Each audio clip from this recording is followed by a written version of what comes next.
dunia jahat yang sekarang ini. Shalom, salam kasih agape, citra Allah yang akan dikembalikan kepada manusia melalui Yesus Kristus. Kristus menyerahkan dirinya karena dosa kita untuk melepaskan kita dari dunia jahat yang sekarang ini. Ia akan mengambil dari kita apa yang telah dibelinya, yaitu dosa kita. Dengan berbuat demikian, ia melepaskan kita dari dunia jahat yang sekarang itu. Itu menunjukkan kepada kita bahwa dunia jahat sekarang ini tidak lain adalah diri kita sendiri yang berdosa.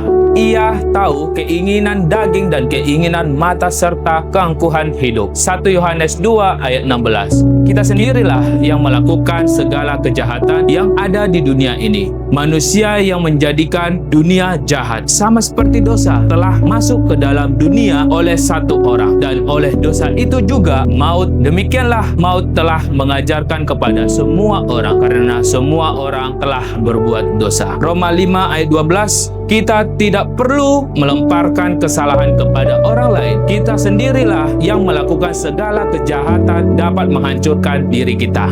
Diceritakan tentang seorang yang dosanya adalah temperamen yang pemarah. Dia sering menjadi sangat marah, tetapi dia menyalahkan semua orang dengan siapa dia tinggal. Yang sangat menjengkelkan, ia menyatakan tidak ada orang yang dapat berbuat benar di antara orang-orang seperti itu. Maka ia mengambil keputusan sebagaimana banyak orang lain telah lakukan untuk meninggalkan dunia dan menjadi seorang pertapa. Ia memilih sebuah gua di hutan untuk menjadi tempat tinggalnya, jauh dari manusia yang lain. Pada pagi hari, ia membawa buyung ke suatu mata air yang tidak jauh dari tempatnya untuk mengambil air untuk sarapan paginya. Batu di mata air itu ditumbuh lumut dan aliran air yang terus-menerus membuat batu itu sangat licin. Ketika ia meletakkan buyungnya di bawah aliran air, buyung itu jatuh tergelincir. Ia melakukan lagi dan kembali buyung itu jatuh. 2 atau 3 kali hal itu diulanginya, dan setiap kali buyung diletakkan dilakukan dengan tenaga yang lebih kuat. Akhirnya kesabaran pertama itu habis sama sekali, dan dia berseru, "Saya mau lihat apakah kamu buyung tidak akan jatuh." Ia mengangkat buyung itu dan meletakkannya dengan begitu keras sehingga pecah berkeping-keping. Tidak ada orang lain yang dapat dipersalahkan kecuali dirinya sendiri, dan ia mengerti bahwa bukanlah dunia di sekitarnya, tapi dunia di dalam dirinya yang membuat ia berdosa.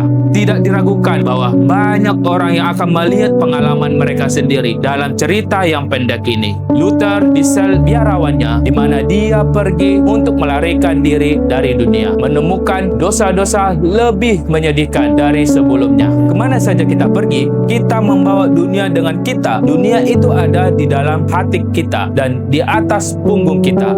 Suatu beban yang berat dan meremukkan. Kita mendapati bahwa bila mana kita hendak berbuat baik, yang jahat itu ada bersama kita. Roma 7 ayat 21. Kejahatan itu ada dan senantiasa. Dunia jahat yang ada saat ini sampai kita putus asa dan berseru, "Aku manusia celaka. Siapakah yang akan melepaskan aku dari tubuh maut ini?"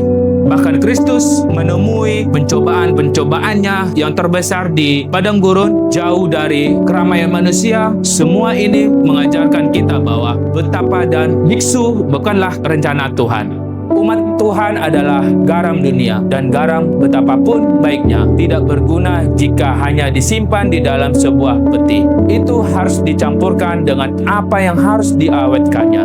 Salam kasih agape, Yesus Kristus memberkati kita semua. Amin.